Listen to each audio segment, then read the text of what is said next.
You know, as we make these trips across the state here to talk to different people, to come and present this to you, what we really, myself, you know, like Mark was saying, we can only speak for ourselves. I'm Menominee, he's also Menominee, but we only speak for ourselves. We don't speak for the tribe. The tribe is doing, as an entity, what it's going to do. But as individuals, what I do as an organizer and why I've come here to talk to you as an organizer is to plead with you. Please think a little differently. I don't want you to be anti-American. I don't want you to be anti-mining. I want you to be pro-life, and more importantly, I'm sorry I spoke there, pro-water. I mean, pro-life is another thing completely. Pro-water, excuse me. It's been a long day. And when we talk about the water, as Mark has referred to, it is the lifeblood of Mother Earth. As we talk about the water, we're talking about something that we all share. What has changed in my lifetime, I'm 66 years old at this point, but what's changed in my lifetime is this way of thinking about water. I asked, Molly was nice enough to bring us some water, and it's nice to have a drink of water.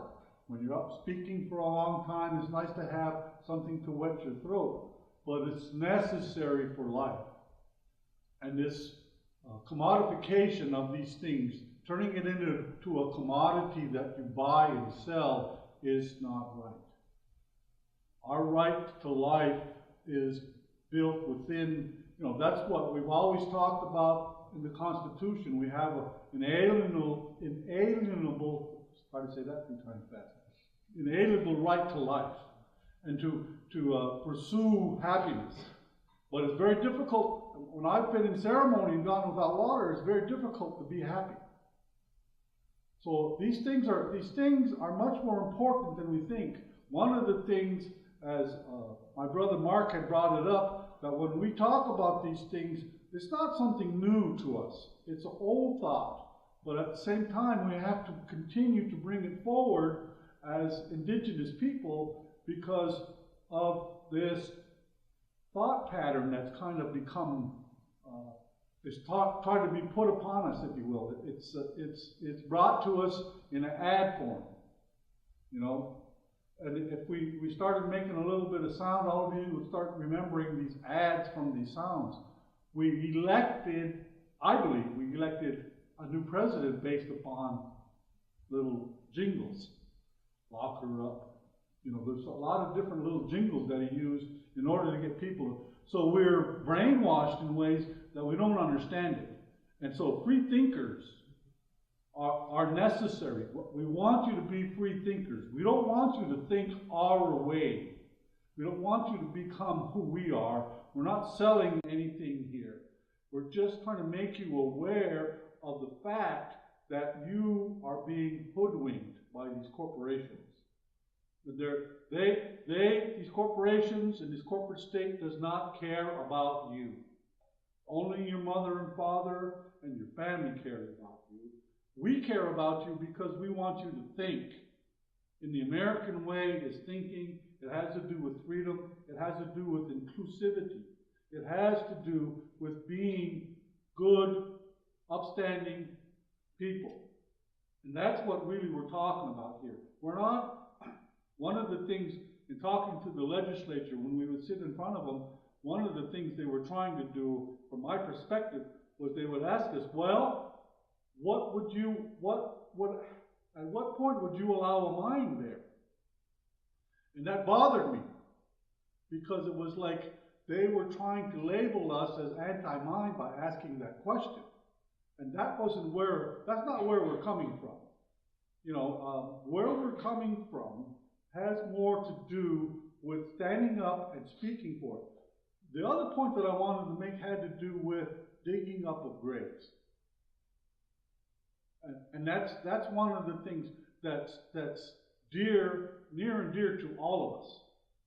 At what point would you allow them to go dig your grandmother up in order to prove her blood, that maybe she was Irish or maybe she was Indian, or maybe she was from Africa. At what point is that okay? Because they don't allow that to you. They don't do that to you, but they do that to us. In 1956, the most recent, that's when I was 5 years old, they dug those bones up and they put them on the shelf. These are my ancestors. And we just reburied them this past weekend. And that's not even considered an atrocity. The things that they've done to us as Indian people is not right. But we continue to advocate for this country. We continue to advocate for us as human beings, all of us. And that's what we want to get across to you more than anything. Let's hold on to our humanness. These corporations do not care about us. They do not care about our children, and they do not care about our grandparents. We are the only ones that care, and we need to get rid of them somehow, some way. I believe it's possible because they came out of our thought pattern, and we can change that thought pattern and send them back where they came from and become human again. Can you feel that? Is that real or not? And when will you stand for this country? And when will you stand for the people of this country? Because we need to stand together. That's the only way we're going to stop this corporation. These corporations. That's my thought. We have another presenters here, Lori and Jerry. Maynard are going to come up and have a few words to share with you. Thank you very much. Hi there.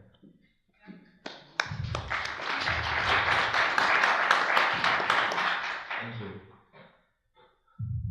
One of the elders and the teachers that taught us a lot of things, one of the things that he always brought to me was that you can't share something until it's alive within you. So we're here, we're speaking about all these things, and they deeply affect us. They deeply affect the place of our creation story. But they deeply affect all of us. It's not because we just care about what this is going to do to the Menominee people. It's going to affect more than just the Menominee people.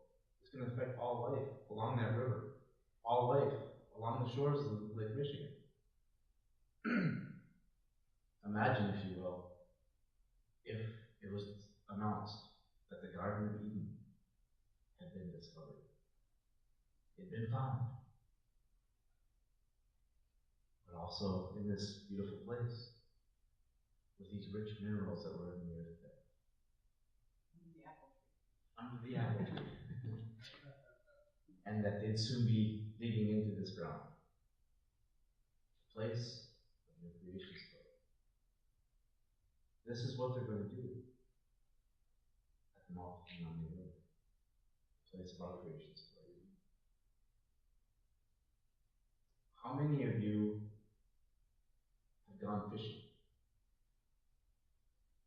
How many of you have gone camping? The water that is so central to those things. This is what we're talking about. We're talking about the water that all of us enjoy and love so much. So maybe at the end of this day, you can go outside and you can check out the beautiful woods. Go check out that lake once more. Take a lot of pictures. Take a lot of pictures. Because in a few years, it may not look like that. And you may want to share that with your children to come, your nieces, your nephews. I'm hoping that each one of us think about that and think about the fact that we don't want to show the pictures to our children. We want to take them there. We want to climb a tree, put our feet in the water, look down and see fish that are swimming. So yeah, we're not asking you to fight a fight, but we're asking you to use your voices. We're asking you to be who you are, to remember that this land is all of ours. This Mother Earth that we're standing on is there help us, but we're guardians, each of us. And each of us play our part, do our thing, but respect. Thank you each for being here. Come here.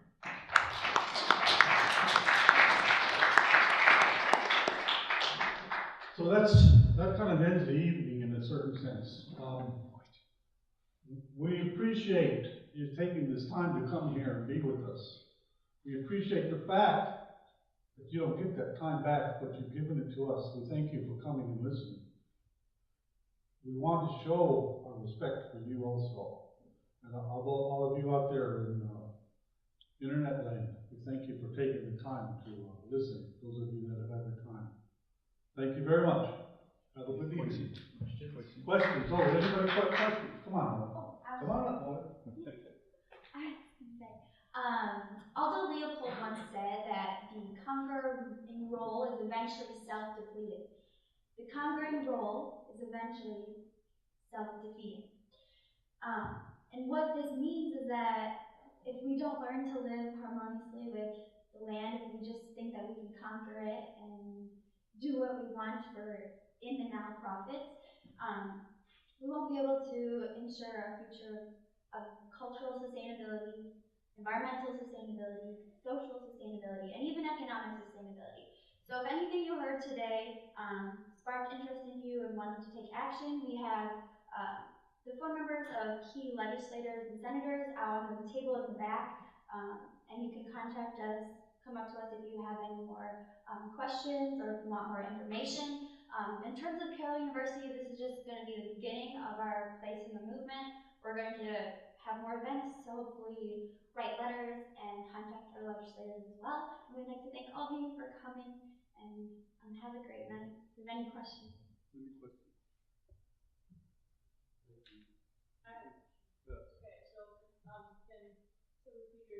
Talk about just ways that people can help, like what can they do to be a part of the movement if they want to be part of it?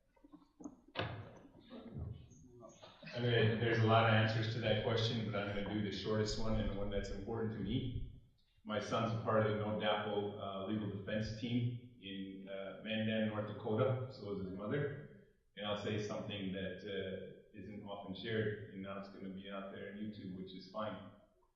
You got our playbook, we got yours. Think about getting offline. When stuff starts hitting the fan, we need people that don't have electronic tracks on. So think about it. Think about your Facebook pages, think about your Snapchats, think about all the things that you're on, where people can track you down, try and control you with your emotions. They can try and do all those other kinds of things. Think about lessening that electronic footprint and begin starting making teams to help if it comes down to direct action. I can't represent the movement, and I'm not. I'm just representing reality from my point of view. One thing that everyone can do is to contact the investors in Aquila Resources, and we have a action alert here. And if you don't, if there aren't enough copies afterwards, there's a website called noback40.org, which is the Menominee Tribe's website, and you have the same information on that website of the 3 hedge funds that are investing in Aquila Resources. And the basic message to the investors is that this project has no social license to operate, and that they should withdraw their investment in Aquila, not because they may feel any sense of social or environmental responsibility, but because they are at risk of losing their investment because this mine will never take place.